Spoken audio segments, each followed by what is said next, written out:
Au début des années 90, soit une bonne quinzaine d'années avant le début de la grande crise financière de l'été 2007, le professeur Danny Miller publiait un ouvrage qui allait faire date pour les chercheurs en management. The Icarus Paradox, How Exceptional Companies Bring About Their Own Downfall.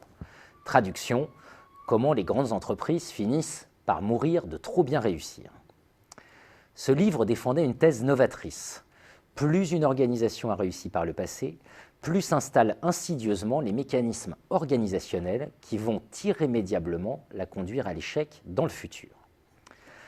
Pour reprendre la distinction que formulera de son côté le professeur James March, autre grande figure de la recherche en management, plus on a réussi et plus on est incité à reproduire les recettes des succès passés, donc à exploiter le connu plutôt qu'à explorer la nouveauté.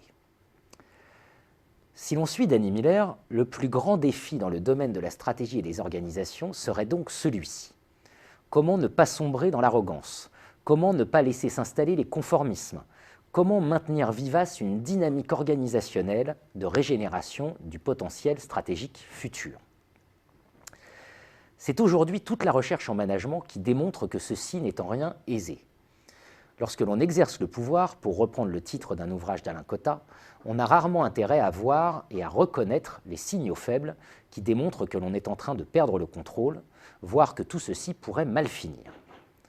Le paradoxe est évidemment à son comble lorsque, pour reprendre la parabole d'Icare, un dirigeant juge avoir permis à son organisation de remporter des succès comme aucun autre avant lui, bref, quand l'ivresse et l'hubris l'emportent au point que c'est la possibilité même d'une situation de déclin qui finit par susciter le déni. Exemple, mieux que bien.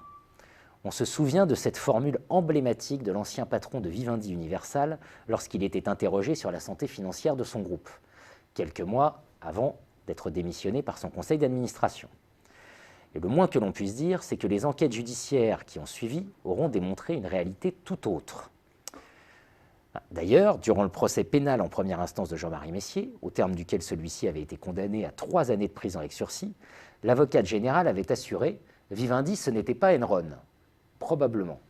Mais il n'empêche, la formule de l'ancien PDG, très marquée au coin du bon vieux paradoxe d'Icare, « Vivendi va mieux que bien », en rappelle étrangement une autre.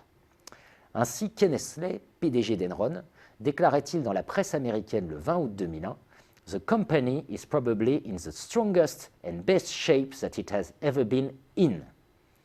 Au même moment, il vendait pourtant les titres de sa société pour 300 millions de dollars. Et 4 mois plus tard, l'entreprise emportait dans sa faillite retentissante le cabinet d'audit Arthur Andersen, à l'époque pourtant l'un des Big Five. Alors concluons par un appel en forme de provocation et un conseil. L'appel. Il y aurait tout un travail de recherche à mener à la lumière du paradoxe d'Icare sur ce qu'ont été les pratiques de communication des grandes sociétés cotées sur la période 2007-2008.